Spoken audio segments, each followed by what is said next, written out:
मेरे प्यारे विद्यार्थी छात्र छात्राओं, हिंदी कक्षा में हिंदी क्लास में तुम सबका स्वागत है।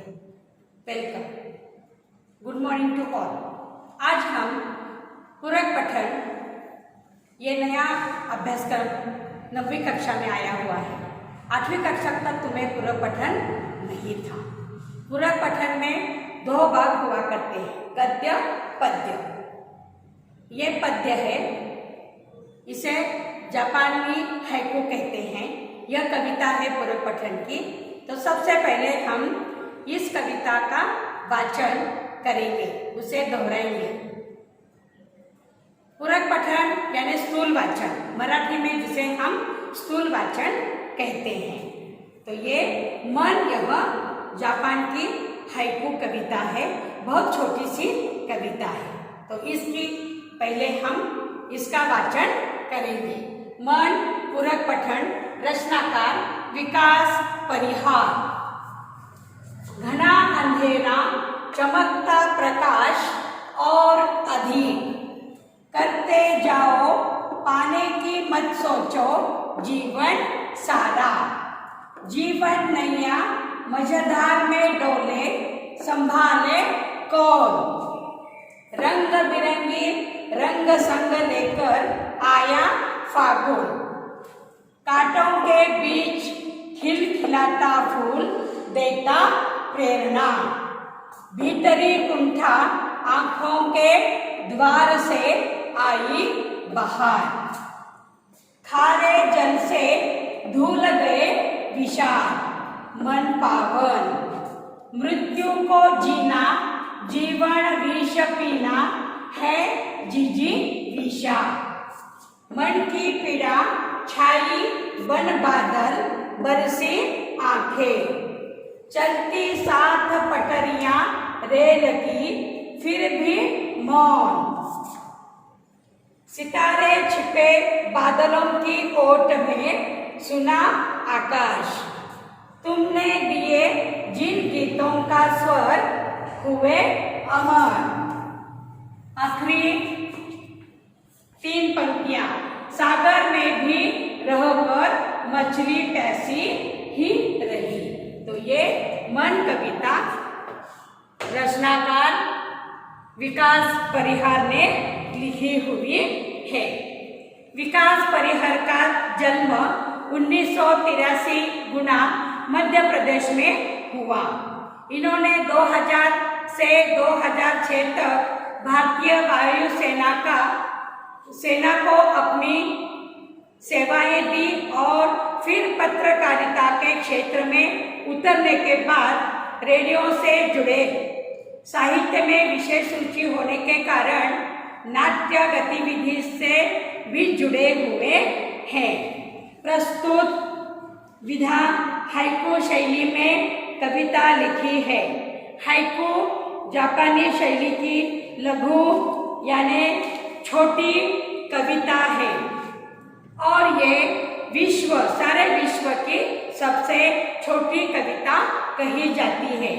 5वें दशक से हिंदी साहित्य ने हाइकू को खुले मन से स्वीकार किया है। इसमें 17 वर्ण होते हैं। वर्ण यानी अक्षर। 17 वर्णों की यह छोटी सी कविता है। पहली पंक्ति में 5 वर्ण, दूसरी में 7 वर्ण और तीसरी में 5 वर्ण, ऐसे सब मिलाकर 17 वर्णों की ये कविता होती है, ये पंक्ति होती है। इसी ढांचे में यह लिखी जाती है। अपने अनुभवों को सीमित शब्दों में साझा गया जाता है और लेखक ने, रचनाकार ने, कवि ने इसमें बहुत ही सुंदर ढंग से इसका वर्णन किया है। तो अभी पहले 3 पंक्तियां। घना अंधेरा, चमकता प्रकाश और अधिक। इस पंक्तियों में कवि कहते हैं बहुत घना अंधेरा छा गया और ऐसे समय थोड़ा सा प्रकाश भी अधिक प्रकाश हम उसे मानते हैं। दुख में थोड़ी सी भी आशा की किरणें अगर हमें प्राप्त हो गई तो हम खुश हो जाते हैं। तो इसी प्रकार कवि ने यहाँ पर कल्पना की है। दूसरे 3 पंक्तियां, करते जाओ पाने की मत सोचो जीवन सारा। मनुष्य एक प्राणी है, हमें हमेशा सतत कुछ न कुछ कर्म करते रहना चाहिए। कर्म करते समय उसके फल की अपेक्षा नहीं करना चाहिए। अच्छे कर्म करेंगे तो जरूर उसका फल हमें अच्छा ही मिलेगा। बुरा कर्म किया तो बुरा नतीजा हमारे सामने आ जाता है और जीवन में अनेक परेशानियों से हम घिरित हो जाते हैं, अनेक परेशानियां हम पर आ जाती है।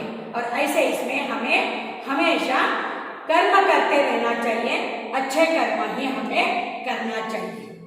उसके बाद जीवन नैया मजेदार में डोले संभाले को, इसी प्रकार का हमारा ये जीवन है, हमारा ये जीवन संघर्षमय जीवन है। ऐसा इसमें अगर हम मुसीबत आ गई, समस्या खड़ी आ गई, जैसे जीवन नैया, जीवन की ये आयुष्य जीवन हमारा अगर मझधार में डोले, बीचों बीच में अगर नाव आ जाए ये जीवन की नैया, तो इसे संभाले कौन? हमें खुद ही हमें संभालना चाहिए। इस समस्याओं से हमें बाहर आना चाहिए, लगातार प्रयत्न करते रहना चाहिए। यही लेखक ने यहाँ पर, कवि ने यहाँ पर बताया है। रंग बिरंगे रंग संग लेकर आया फागुन। फागुन यानी फाल्गुन महीना बहुत खुशियों का महीना होता है। सबसे छोटे बच्चों को तो ये बहुत भाता है, क्योंकि इस महीने में ही होली जैसा त्योहार आ जाता है। रंग में रंग मिक्स होकर हम खुशी से नाचने लगते हैं। ऐसे समय वातावरण में भी रंग बिरंगी संग लेकर आया फागुन। अलग अलग प्रकार के पेड़ों को, पौधों को फूल भी बहरते हैं और ऐसे समय अलग अलग रंग एकत्रित करते हुए हम होली का त्योहार, बसंत पंचमी का त्योहार मनाते हैं। सबसे खुशी का त्योहार है। कांटों के बीच खिलखिलाता फूल देता प्रेरणा। कवि ने यहाँ पर एक अच्छा सा उदाहरण दिया है।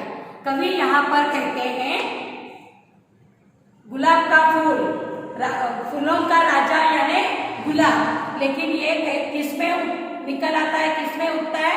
कांटों के बीच। यानी कई समस्याओं के साथ हम घिरे हुए रहते हैं, फिर भी इस फूल को देखकर मानो हमें प्रेरणा ही मिलती है। हम भी मुसीबतों का सामना करते हुए इस गुलाब के फूल की तरह ही चैतन्य खुशी खुशी हम जीते हैं, ताकि कांटों के बीच रहकर भी ये फूल हमें एक प्रकार की प्रेरणा ही देता है। मानो हम उसी प्रकार अनेक समस्याओं से घिरे हुए रहते हैं, फिर भी गुलाब के फूल को देखकर हम प्रसन्न हो जाते हैं। उन समस्याओं का हल किस तरह हम करना है यह हम सोचने लगते हैं और खुशी से जीवन बिताते हैं। उसके बाद खारे जल से धुल गए विषाद मन पावन।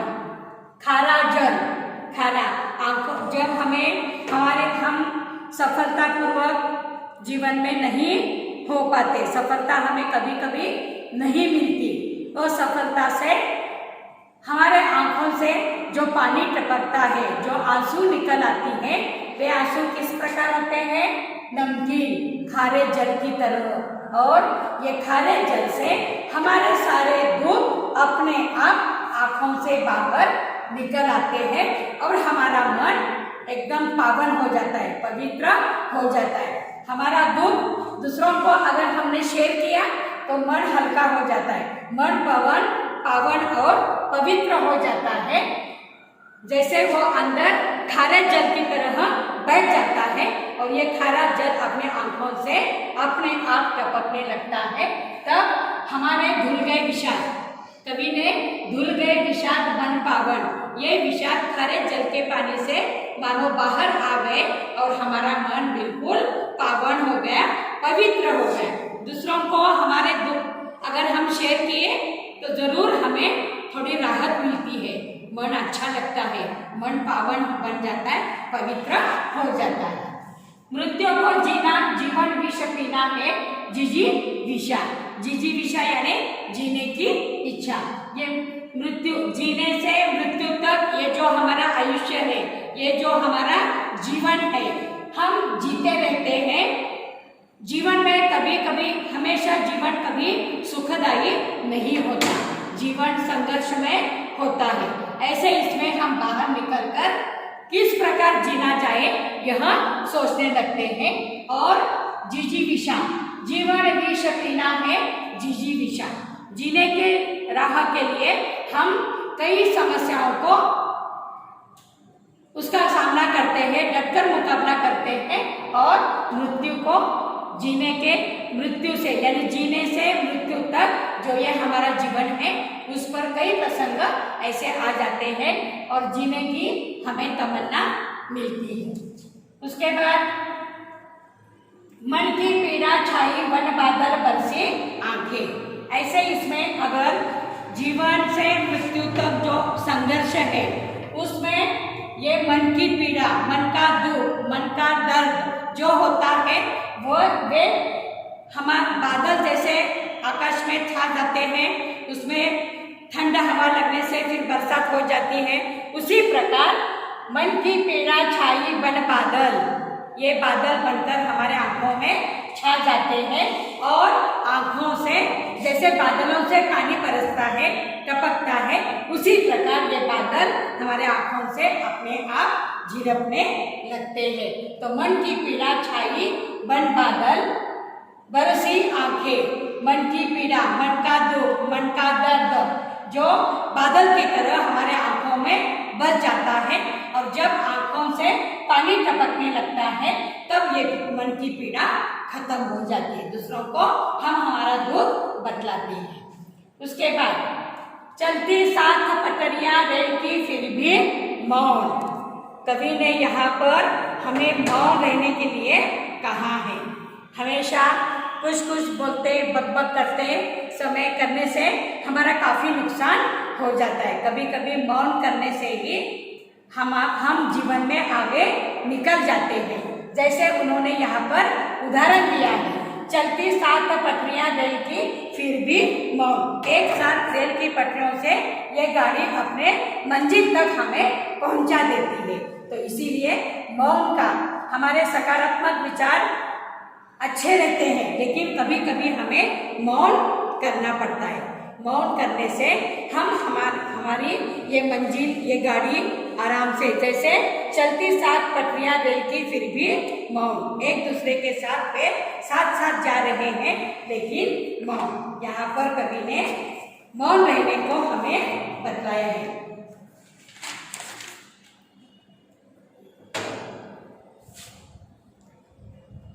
साथ चलते चलते हम इतना बोलते हैं कि हमारी अनियंत्रित बातों से हम संकटों में फंस जाते हैं, एक दूसरे के झगड़े बैठते, लेकिन मौन रहकर इस निरर्थक संघर्ष से बच सकते हैं।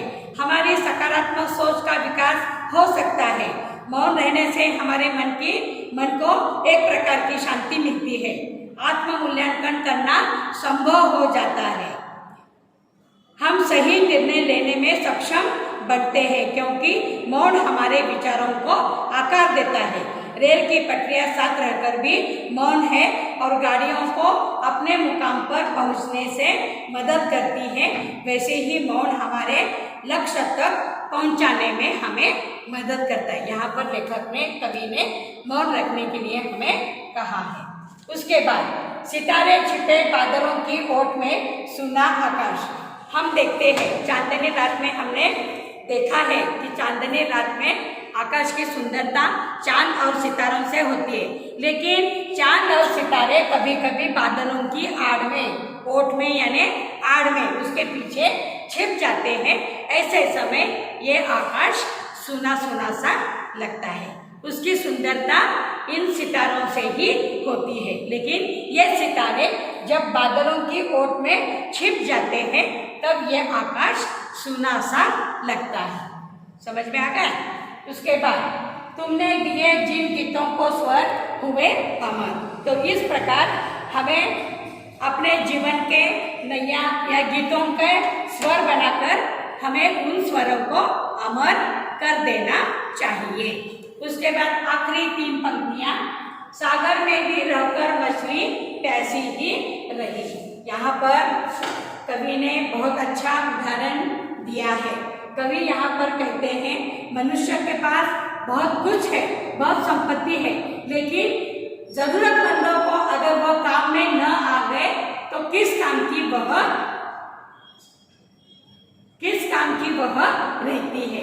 जैसे सागर में भी रहकर, सागर में बहुत पानी रहता है, अथांग सागर है, लेकिन मछली फिर भी प्यासी है, क्योंकि खारा पानी वह पीना नहीं चाहती। यानी हमारे पास जो कुछ है उसे हमें बांटकर मिलजुल कर देना चाहिए।